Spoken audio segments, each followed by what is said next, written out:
All right, recapping championship week in college football. Let's just run through all 5 of the Power 5 championship games. Let's start with Utah USC.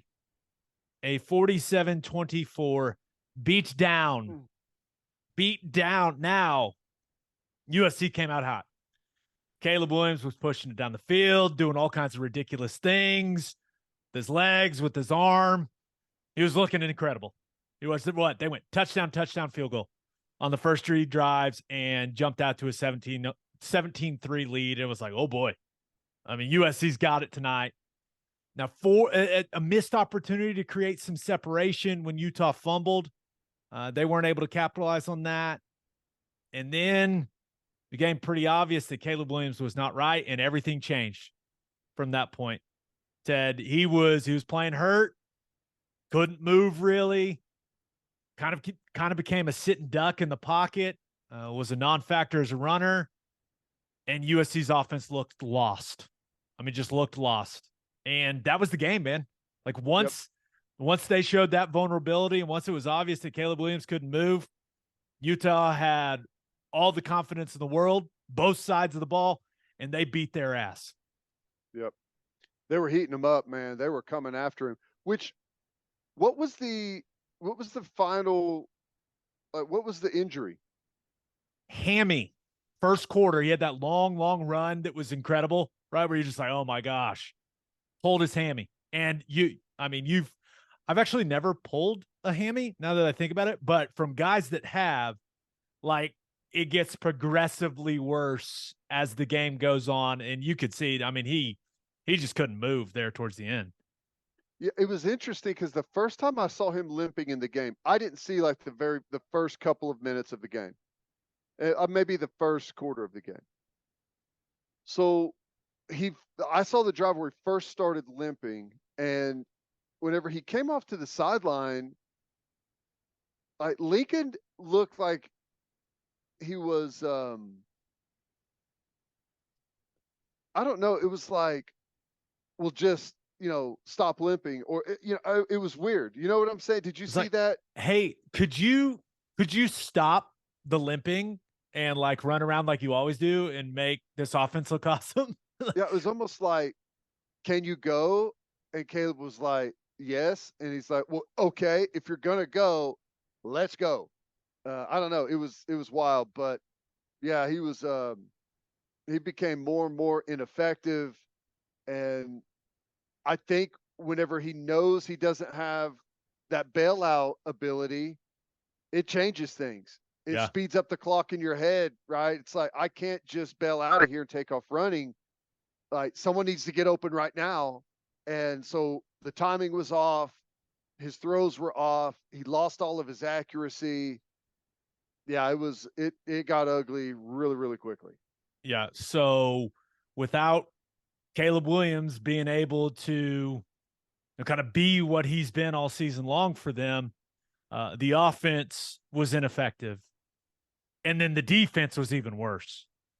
I mean, that tackling display from USC was awful. Now, credit to Utah, man, especially in that second half. Let's go with bludgeoned them, just whooped their ass. But that tackling was bad. Did you see the clip of the guy asking Lincoln about it after the game? Like, if they teach stripping the ball instead of tackling, it was priceless. Yeah, that's a big frustration of mine. I mean, there's a time to go for a strip like that, but it's not like right there in the middle of the play. Like, you need to have the tackle secured, or it has to be like a desperation moment in the football game. That's just, it was bad. A guy stripping at the ball, 2 players running into each other and falling down. What was it, 3rd and 19, right, on that play? That was bad. Yeah, it was not good. And a play like that can change the entire feeling of a season. Like, their defense has not been great this year, but they've created a ton of turnovers. They've scored a ton on defense. Like, they've done some really good things. Like, that play right there, it kind of changes the narrative on all of that, unfortunately. Yeah, a lot of people calling for Alex Grinch's job, right? A lot of USC fans after that game, which probably not fair, but I will say this. Cam Rising is really easy to cheer for, man.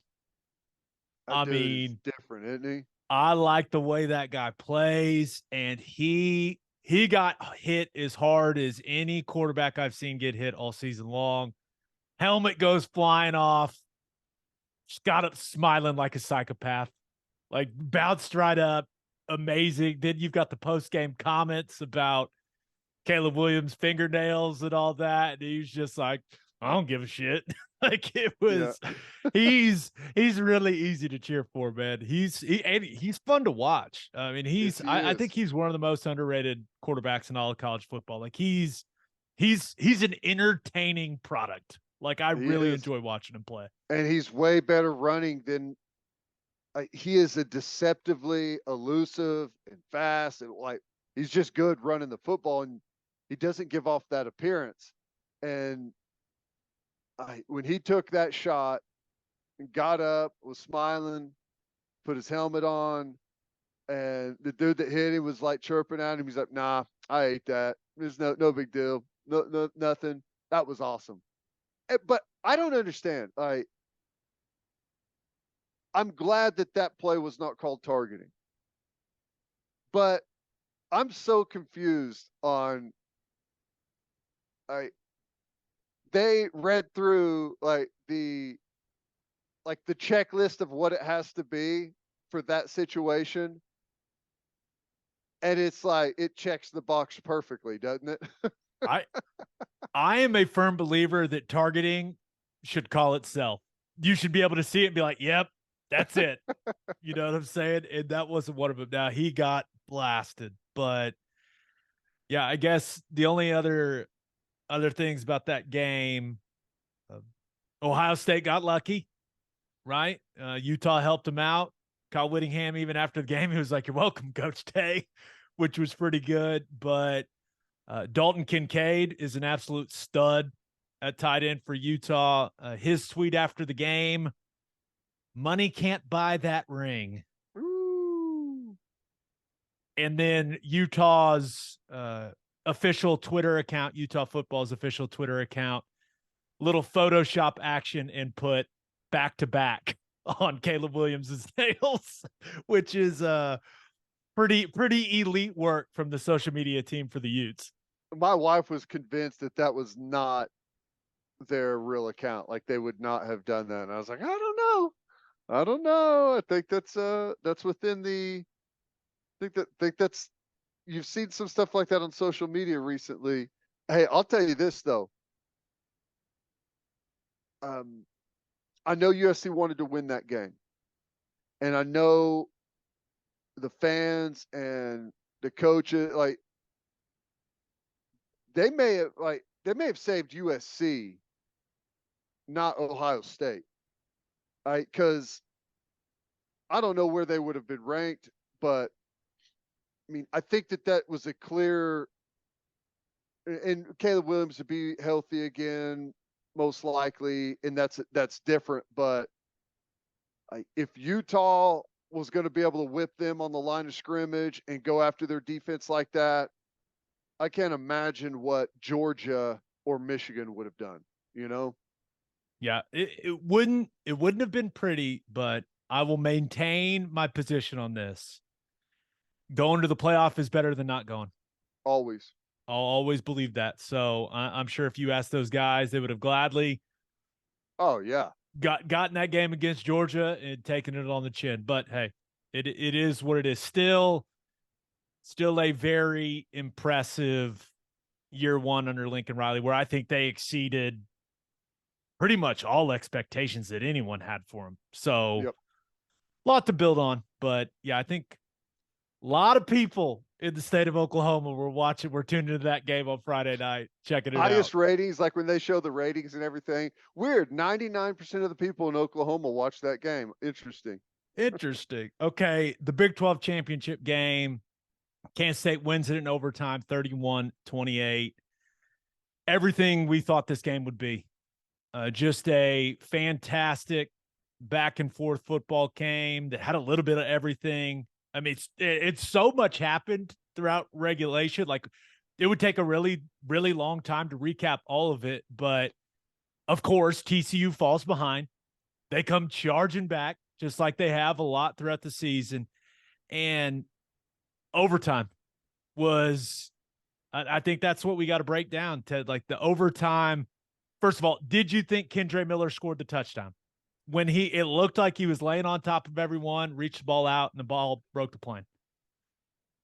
I don't It's know. hard to overturn, though. Like, Yeah, you can't see his knee if it's down and all that. Like, I get it. I get it from the official's perspective. I think it was probably ended up being the right call. Um, I don't know, but you got to give credit to Kansas State in that moment right there. But before that, I was shocked that Kansas State made this big special teams mistake. Oh Right, my gosh.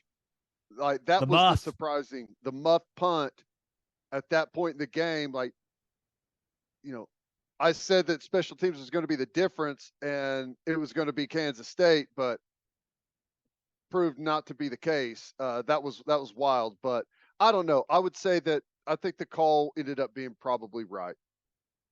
I'm with you. I think it was pretty much impossible to overturn it. Right. But this is where my issue is. With what Max Duggan did in that fourth quarter, to put that team on his back and to will them into overtime.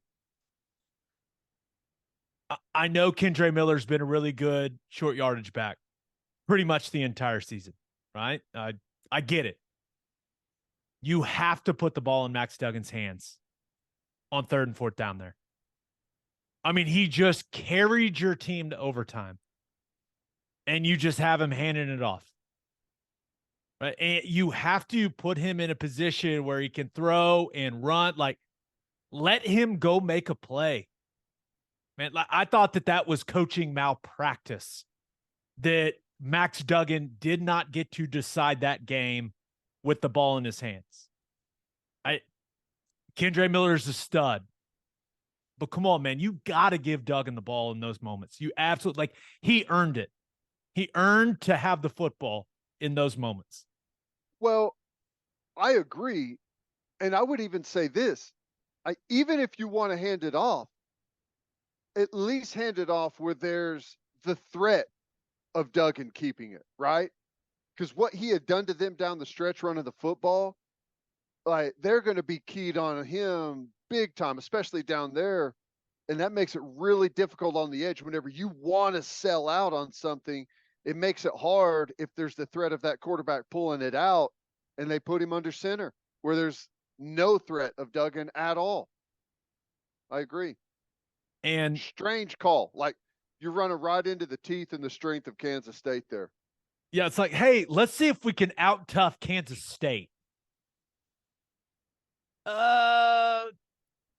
Not typically a great strategy, and I know, hey, you want to be the more physical team. I get it. Hey, you got to get a yard. There were some people that thought Sonny Dykes should have kicked the field goal there. I think those people are insane. You've got 2 plays to get 1 yard and to put yourself in a great spot to win a Big 12 championship. Yeah, you do it. You go for it. I absolutely agree with them going Okay, for it. well, let me ask you this. If you had to choose between that 4th down call or kicking a field goal, what would you have done? But those are my 2 options. Yeah. I still would have handed it off, man. Yeah. They went with they went with Patriots G lead, man. I mean, Yeah. that's a goal line play that has been run time and for years and years and years. But I just don't understand why they just didn't spread it out a little bit and give Max Duggan the option to have the ball, man. I do I not. agree. And I don't want to take anything away from Kansas State. I thought Will Howard played really well. Again, Deuce Vaughn is an absolute stud. I mean, we've been knowing that. But that was a hell of a goal line stand from that Kansas State defensive front. I don't want to take credit away from them, but man, I could not believe that they didn't give Duggan the ball. I that know. was stunning. I will say it's really the first time, and maybe I just haven't. I'm sure these people are out there, but it's the first time that I've seen a team get beat in the championship game, and there not really be any pushback on them making the playoff, right? Right. And it was because of how great of a game it was, and it was because of the gutsy effort of Max Duggan being just like laid out on the field in exhaustion. Everyone's like, okay, yeah, they're in. That's worth it to get in. So Yeah. I thought that was cool. Yeah. That was an awesome game. Hopefully our man Feinbaum tuned in. If he didn't, he's the only one. That's about as good of a championship game as you could ever ask for. And Yeah. we've had it 2 years in a row. Yeah. Same scenario, man. Big 12 championship game delivers, baby. You don't want first and goal from inside the 5 in the Big 12 championship to win. No. The last thing on that game, Ted, Big 12 champion quarterback, Will Howard. I don't know how long we're going to be apologizing to that young man, but it's going to be a while, man. he was really good again. Yep. And I've had to kind of eat my own words a little bit here, or a lot of bit, but in a couple of different ways. I always get mad at people whenever you've got a freshman or a young player and they're not playing up to like the position standard at the school, right? If you got a freshman that's first year playing and he was a 5-star recruit, it's like they make a mistake. Oh, he sucks. Bench him. Let's get someone else out there. Sophomore, make a couple of mistakes. Nope, he's done. He's terrible. He's never going to be any good. This is a reminder. And I even have to remind myself that college football is different than the pros. Like, you can get better in the pros. I'm not saying you can't, but there's pretty much like you kind of are what you are by the time you get to the NFL. But at this age, the development between freshman and senior and redshirt senior, or like this is whenever you're having the most growth, strength wise, body wise, mentally, learning the game, understanding the game. So it's a good reminder that guys can get better. Give them some time. Yep. All right, let's talk about the SEC championship game. Georgia wins it 50-30. If you want to beat the best team in the country, you probably can't have a field goal blocked and then let them pick it up and return it for a touchdown. You should probably know the rules there. And you certainly can't have interceptions bouncing off guys' helmets, off your own players' helmets into Georgia defenders' arms. Yeah, so the breaks that LSU needed to get in that game went the other way. In this one was really never in doubt. Never in doubt. Jalen Daniels was hobbled all over the place. They had some opportunities that they couldn't capitalize on. And I would honestly say that I didn't even think Georgia played all that great at times, right? I mean, that we didn't see peak Georgia for whatever reason, but that Georgia was still way better than the LSU showed up. But I will say this. It's a hell of a first year for Brian Kelly at LSU. And Yeah. I know, like, I doubt there's anyone in that fan base right now that is upset with that season, kind of knowing what they were going in, and that they turned them into a legitimate squad, good football team. And look out, Brian Kelly, give him some talent like that, could get interesting there. Yeah, and Georgia controlled things for the most part at the line of scrimmage. Their body types on the offensive line and defensive line, I think that's what's separating them right now from the rest of college football. And they got huge dudes at the line of scrimmage that are athletic as hell and gifted. Like, that's where the 5 stars come in to factor. Right there is what they built up at the line of scrimmage. But Stetson Bennett's good, man. 4 Yes, he is. touchdowns. I mean, my favorite thing now watching them play, his reactions after he makes a good throw are amazing. And like CBS had like a highlight reel of all the things he was doing after his touchdowns. I mean, it was hilarious, but he's got all the confidence in the world. And yeah, I feel like that football team, I don't see anyone beating them. Man, they're too talented, too good, too confident. But that's why they play the games, baby. He's a reigning national champion and undefeated this year, SEC champ, number 1 seed going into the playoff. And there's a lot of casual fans out there. It would take them a minute to remember who the quarterback at Georgia is. It's crazy. He is way better than he gets credit for. And I know they're great at a bunch of other positions, at all the other positions, but he is the most overlooked football player for 2 years, maybe more, in college football. Yeah, and some of those throws he had, yeah, he's throwing them to freaks, but those things are on He a was line. ripping it. Yep. Yeah, he was letting it rip. And the only other thing from that game, speaking of letting it rip, man, Garrett Nussbauer came in, it was slinging that thing, and he was trying to cover. He was trying to cover that spread, man. He gave it his all. Yeah, that was fun, man.